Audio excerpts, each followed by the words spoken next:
Ayan, morning. Ito, so una, teka lang. Ayan, gumawa ka ng designs ng gusto mo sa bookmark. Like for example, ito, yung panda.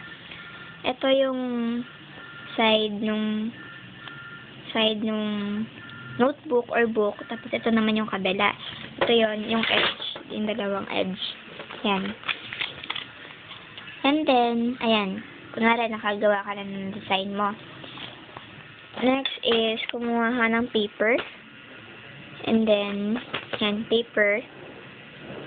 Kung panda, mas maganda kung band paper lang. Kasi walang band paper, ito na lang. Then, fold it into two.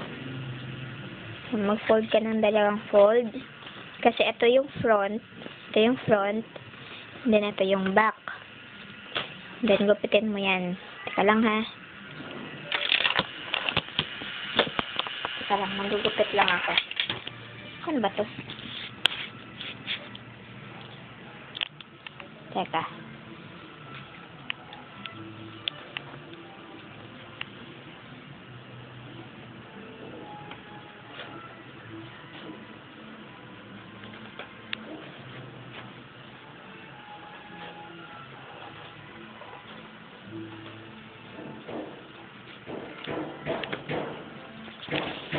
Tapos niyan,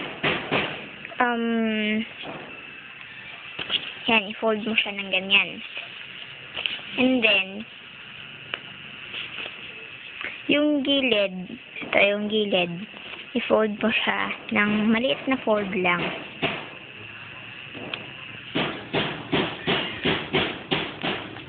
Maliit na fold.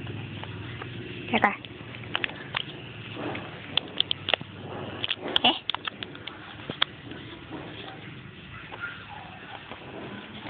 Teka lang ah.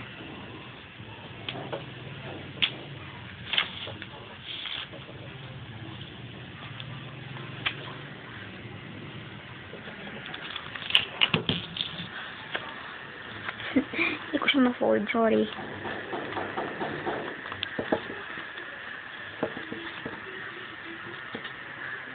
Ba't ganun? Di pantay yung gupit ko. Ayan. Na-fold na siya.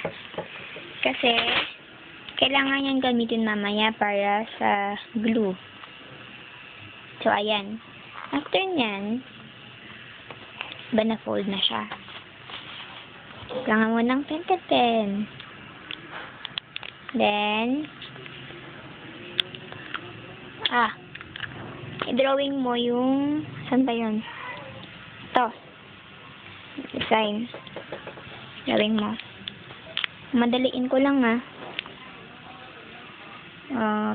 may popcorn.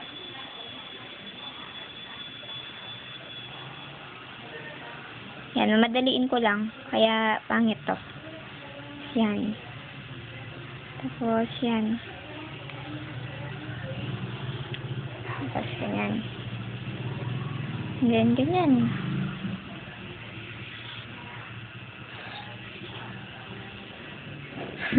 Sorry, minamadali. Yan. Cut lang siya. Yan. Tapos, ganun din sa likod. Itong fold na to, i-fold mo rin yan. Ganyan mo na siya. Tapos, yan. Ganyan mo ulit. Siyempre, dapat pantay dun sa kabila. Pero, hayaan mo na. Dahil minamadali ko lang. Yan. Yan. Yun, kunwari, panda na yan, ha? Sorry. Tapos, gupitin mo na. Teka lang.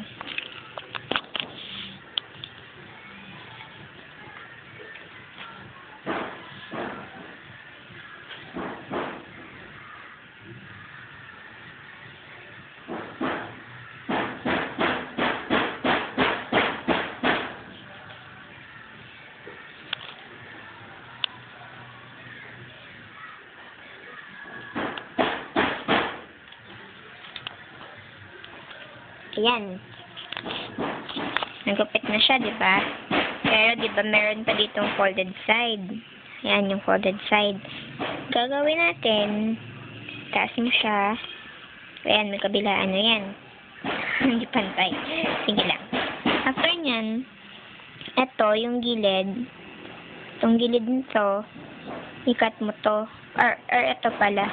Basta kahit saan sa dalawa. Basta yung isang side ng folded side, ikat natin. Yung kalahati lang. Ika lang, ha?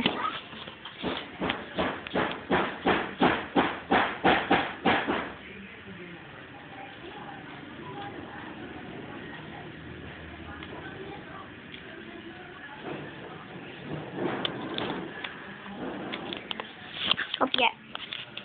Yan. Adi, ayan na siya. Nawala na yung kalahati nito. So, ito naman, i-fold mo siya paloob. Fold mo to paloob. Tapos, lagyan mo ng glue dito. Yung manipis na glue lang, ha. Wag yung madami para hindi kumalat dito sa loob. So, pag nalagay mo na, kunwari, maglagay ka lang dot. Yung dot lang ng glue. Ganyan siya ng konti.